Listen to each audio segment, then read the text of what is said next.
कलयुग की 5 कड़वी सच्चाइयाँ। महाभारत के समय की बात है। पांचों पांडवों ने भगवान श्री कृष्ण से कलयुग के बारे में चर्चा की और कलयुग के बारे में विस्तार से पूछा और जानने की इच्छा जाहिर की। कलयुग में मनुष्य कैसा होगा, उसके व्यवहार कैसे होंगे और उसे मोक्ष कैसे प्राप्त होगा। इन्हीं प्रश्नों का उत्तर देने के लिए भगवान श्री कृष्ण कहते हैं, तुम पांचों भाई वन में जाओ और कुछ भी दिखे वह आकर मुझे बताओ, मैं तुम्हें उसका प्रभाव बताऊंगा। पांचों भाई वन में गए। युधिष्ठिर महाराज ने देखा कि किसी हाथी की 2 सूंड हैं। यह देखकर आश्चर्य का पार न रहा। अर्जुन दूसरी दिशा गए।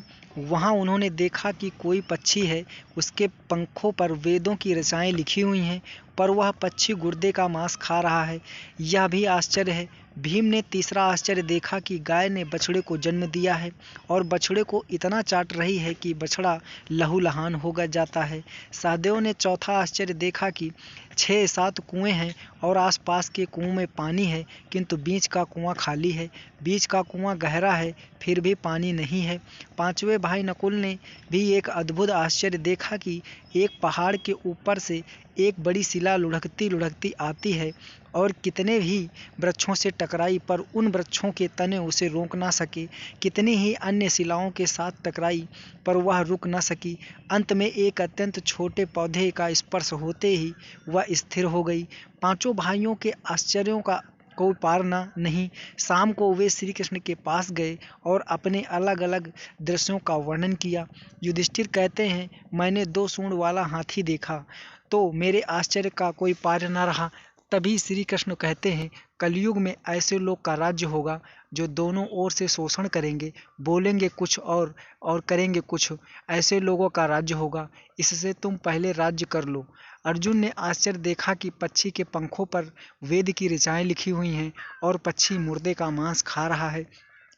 इसी प्रकार कलयुग में ऐसे लोग रहेंगे जो बड़े बड़े पंडित और विद्वान कहलाएंगे, किंतु वे यही देखते रहेंगे कि कौन सा मनुष्य मरे और हमारे नाम से संपत्ति कर जाए। संस्था के व्यक्ति विचारेंगे कि कौन सा मनुष्य मरे और संस्था हमारे नाम हो जाए। हर जाति धर्म के प्रमुख पद पर बैठे विचार करेंगे कि कब किसका श्राद्ध हो है। चाहे कितना भी बड़े लोग होंगे, किंतु उनकी दृष्टि तो धन के ऊपर, मांस के ऊपर ही रहेगी। ऐसे लोगों की बहुतायत होगी जो प्रधन को हरने और छीनने को आतुर होंगे और कोई विरला ही संत पुरुष होगा। भीम ने तीसरा आश्चर्य देखा, गाय अपने बछड़े को इतना चाटती है, बछड़ा लहूलुहान हो जाता है। कलयुग का आदमी शिशुपाल हो जाएगा, बालकों के लिए इतनी ममता करेगा कि उन्हें अपने विकास का अवसर ही नहीं मिलेगा। किसी का बेटा घर छोड़कर साधु बनेगा तो हजारों व्यक्ति दर्शन करेंगे, किंतु यदि अपना बेटा साधु बनता होगा तो रोएंगे कि मेरे बेटे का क्या होगा। इतनी सारी ममता होगी कि उसे मोह माया और परिवार में ही बांध कर रखेंगे और उसका जीवन वहीं खत्म हो जाएगा। अंत में बेचारा अनाथ होकर मरेगा। वास्तव में लड़के तुम्हारे नहीं हैं, वे तो बहुओं की अमानत हैं। लड़कियां जमाइयों की अमानत हैं और तुम्हारा यह शरीर मृत्यु की अमानत है। तुम्हारी आत्मा परमात्मा की अमानत है। तुम अपने शाश्वत संबंधों को जान लो बस। सहदेव ने चौथा आश्चर्य यह देखा कि 5-7 भरे कुएं के बीच का कुआं एकदम खाली।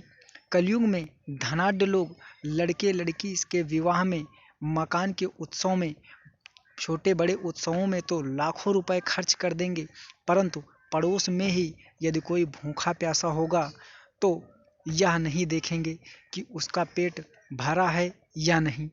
दूसरी ओर मौज में मौज, शराब, कबाब, फैशन और व्यसन में पैसे उड़ा देंगे, किंतु किसी के 2 आंसू पोंछने में उसकी रुचि न होगी और जिनकी रुचि होगी उन पर कलयुग का प्रभाव नहीं होगा, उन पर भगवान का प्रभाव होगा।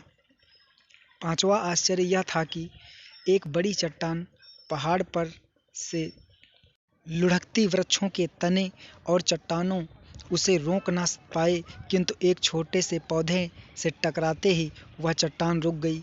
कलयुग में मानव का मन नीचे गिरेगा, उसका जीवन पतित होगा, यह पतित जीवन धन की शिलाओं से नहीं रुकेगा, ना ही सत्ता के वृक्षों से रुकेगा, किंतु हरि नाम के एक छोटे से पौधे से, हरि कीर्तन के एक छोटे से पौधे से मनुष्य जीवन का पतन होना रुक जाएगा।